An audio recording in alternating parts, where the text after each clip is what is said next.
not a good day for the Army JAG Corps with the Bergdahl decision. I guess they know they have to go back and talk to the Eddie Slovak family and explain to them why their son was executed for desertion and Bergdahl was given a pass. But I know that if it was a Navy JAG Corps involved, we wouldn't have this kind of a problem. But sad day for the Army JAG Corps in regard to that decision. We got 185 people showed up today. Last meeting we had was 240. The goal is, if you look around, this is a 14,000 seat arena, 150,000 veterans in Jacksonville. If 10% of them got together and came to this arena, we'd fill this arena. And that's the goal. Or at least fill this floor. So we're working towards that end. I'd like to take this time now to welcome our Congressman Ron DeSantis, who took the time out of his busy schedule to come here and talk to his fellow vets. He's a Floridian born and raised. He's a veteran, a scholar, and a leader. A veteran of the United States Navy who served in Gitmo. And when that got too boring for him, he volunteered to serve in harm's way with SEAL Team 1, a special warfare group. And after that, he remained in the Navy Reserve. I think he's still active in the Navy Reserve as a lieutenant commander in the JAG Corps. He attended Yale University on a baseball scholarship, was a captain of the varsity baseball team. After that, he went on to Harvard Law School and graduated with honors, and that's where he got his commission after Harvard Law School. He's a leader with a sense of commitment, concerned about the direction of this country, and having a firm grasp on the principles that made this country great. He stepped up to run for public office in 2013, and he continues in that capacity today as a representative of the Florida's 6th District. In my opinion, he has a track record of doing what he said he would do and not forgetting his fellow veterans. He's here today, and that's an indication of that. We reached out to him in his office, and they were quick to respond and say, yes, he would be there to speak to his fellow veterans. He's a true leader with the confidence to stand alone, the courage to make tough decisions, and the compassion to listen to other needs of others. He did not set out to be a leader, but he became one by the quality of his actions and the integrity of his intent. Leaders are like eagles, as they say. They don't flock. You find them one at a time. And we found one in Ron DeSantis. Please help me welcome Congressman Ron DeSantis, a fellow veteran and leader to Vets for Vets. Thank you. Thanks, guys. Appreciate you having me. What a great group. I appreciate everything you guys are doing. Now, some of you my wife was here with our little daughter, Madison. She's actually going to be a year old at the end of this month. It's hard to believe. I was able to bring them both to the White House a few months ago to meet the president. And the president knows me. I had Madison holding her, and he's just like, Ron. He's like, wow. He's just like, what a beautiful baby. And he just kind of looked at me, and I was wondering why he was doing it. I think what was going through his head was, you sure this is yours? But then I was like, well, let me introduce you to my wife. And then I introduced him to Casey, and he's like, oh, wow, she's beautiful. I can see where your daughter gets it. So they're here somewhere. If you see them, I think it was Madison's nap time about now, so she was starting to get a little ornery, but hopefully they'll be back soon. I do want to say something about the Bergdahl sentence. I think it was really a miscarriage of justice to see him get no confinement at all after what he did. Now, he did get a dishonorable discharge, which in the military, we view that as the most significant punishment short of death because it really sends you out of the military with the worst possible marks. But for deserters, I don't think the dishonorable discharge has the same bite that it would for just the normal service member. I mean, he chose to leave. I mean, he discharged himself under dishonorable conditions. And so I think the men who went to find him, the people whose lives he jeopardized, I mean, look, there's different, because you guys know, I mean, in a combat situation, there's all kind of different moving parts. So the media will say, oh, well, this person didn't die just because of Bergdahl, because they had always, I don't know, we can slice and dice that. The bottom line is he put his fellow soldiers at risk. And I think that definitely there were some who were injured. I think there's a compelling case that some were killed as a result of Bergdahl's treachery. So you're in a situation now where he is, the Army is sending the signal, desertion's not that big of a deal. Yeah, you desert, you cavort with the enemy, you put your fellow soldiers at risk, and potentially, and the judge would not let them bring testimony about the people to testify who had gotten hurt and what had happened as a result of this. So the result of this, I think, is a horrible signal that's being sent. You know, there are guys in the brig for life for making game time decisions in combat. They say, oh, well, this was a civilian. And so they end up getting court-martialed for some of that. And look, I mean, those are tough cases. I'm not saying that there aren't guys who sometimes go outside the rules, but bottom line is, like, you'll get the book thrown at you for some of those, those decisions. Yet this is a guy, there's no gray area in his decision. I mean, he made a conscious decision.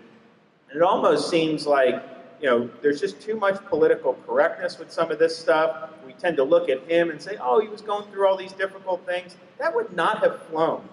When you guys were serving, that would not have flown at all. Imagine if that was the mindset in World War II or in some of our other conflicts.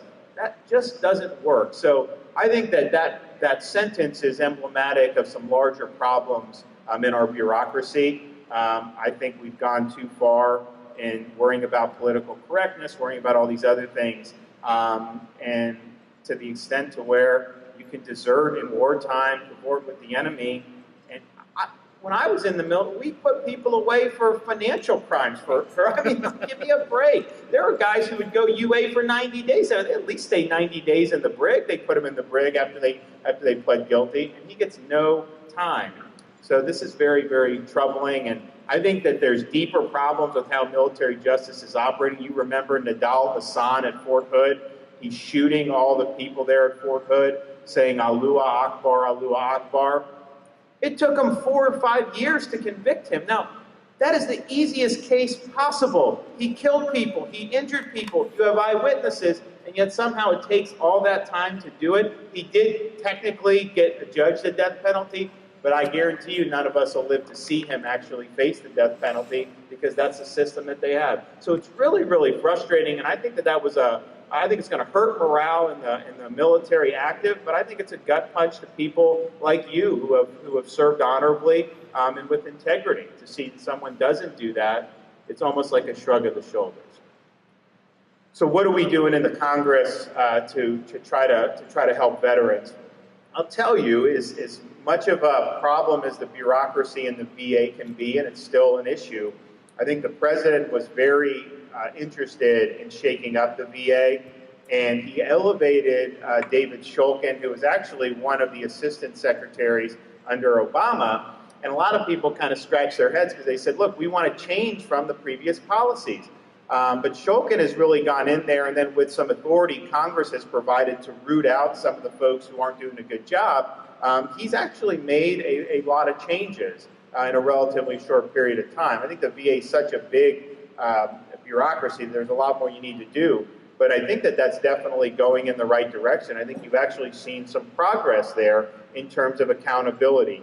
There's more stuff I think that we'll be doing down the pike.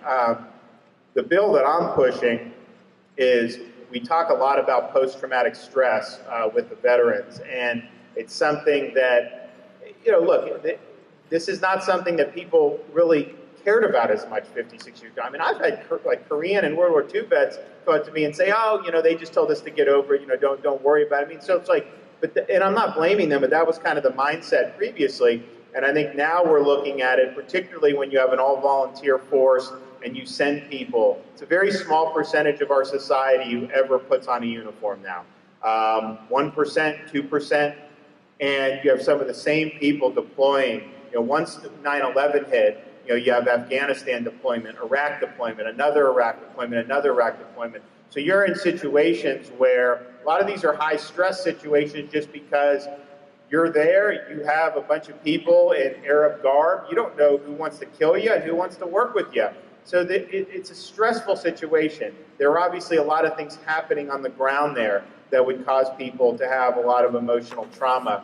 And so, particularly in that generation, I've been concerned about the folks coming back, whether they're getting the right treatment. And I've having spoken to so many vets over the years who said, when you go to the VA, they'll have you do some counseling, and then they'll just prescribe you this medication, all this medication. And I'm not saying it's not good for some people, because I think it probably works for some people, but for a lot of people, it just doesn't answer the call. And some of them end up going down deeper into a deeper abyss as a result of the narcotics. And so when you have 22 veterans committing suicide a day, it's not all related to PTS, but a lot of it is.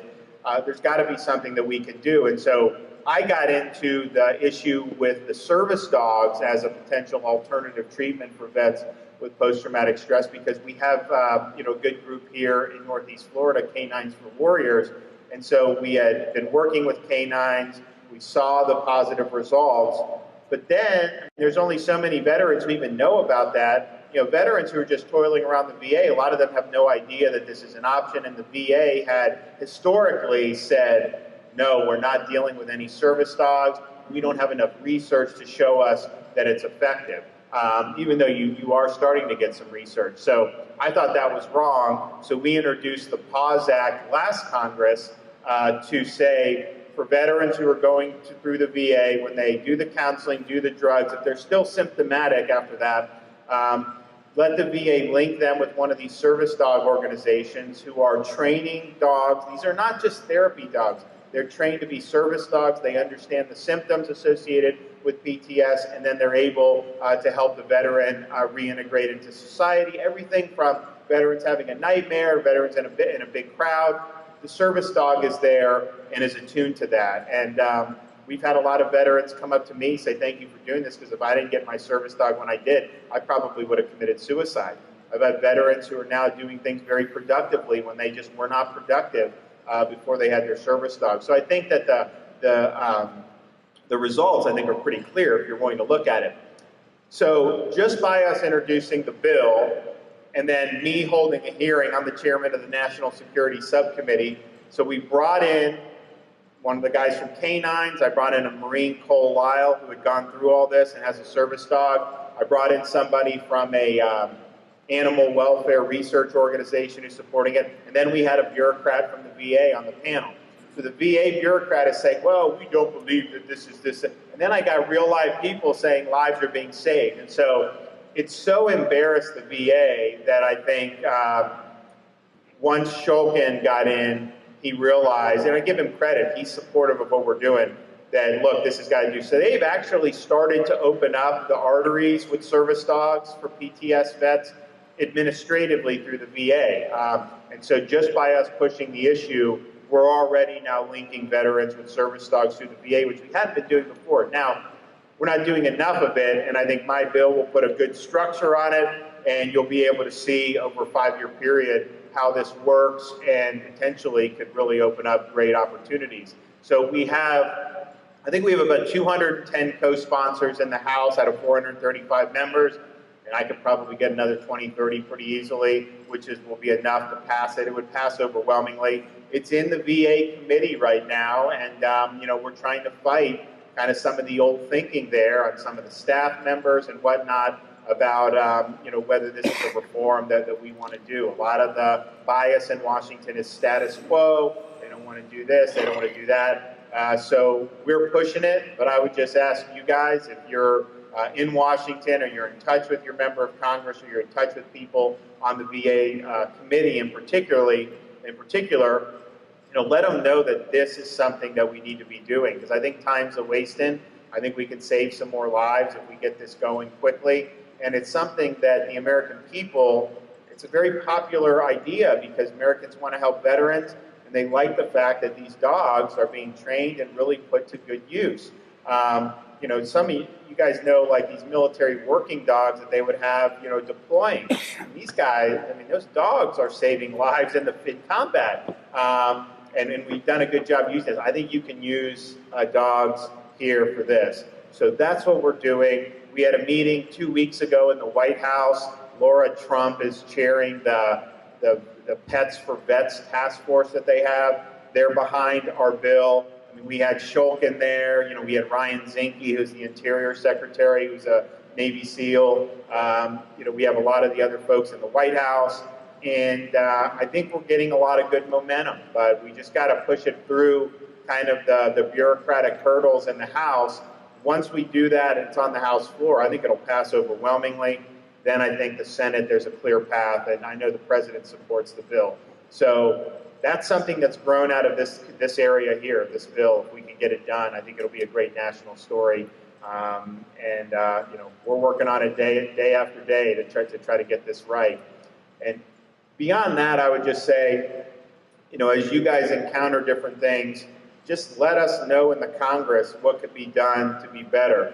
And it doesn't always need to be passing new legislation. You know, when the VA has struggled to do certain things, I've done hearings, and basically they don't like to be put under the Clegg lights and have the rest of the country know that they're not doing a good job on something. So it's effective, it can work. And I'm happy to do that. I know we've worked with some of the leases on the clinics and some other issues, but it's important, and that's one way where you can kind of get the bureaucracy to go. So it's great to be here. You know, I would just say, thinking kind of long term about, you know, where the country's headed, one of the things I was most frustrated with, both, you know, on active duty to a certain extent, but definitely by the time I got to the Congress, was, you know, we were engaged in some of these military operations, but we really weren't going all out. We had very restrictive rules of engagement, and it really wasn't fighting to win. The initial campaign against ISIS, I think, was kind of 1 foot in, 1 foot out. And I think what you've seen over the last 9 months is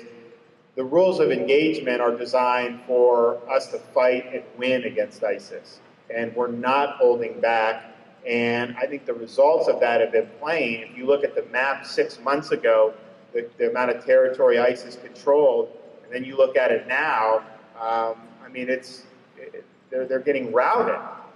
And that is based, there's a lot of things going into that, but that decision to say, when we fight, we're going to fight to win, not going to tie these guys' hands behind their back anymore.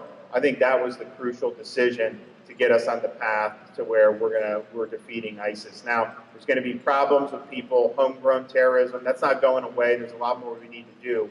But I think this has been a textbook example of, if people are going to wear the uniform and risk their lives, you know, give them everything they need and don't tie their hands behind their backs. And I think when we do that, we'll be satisfied with the results, because we still have the best military in the world. So thank you, guys. God bless everyone. Appreciate being here.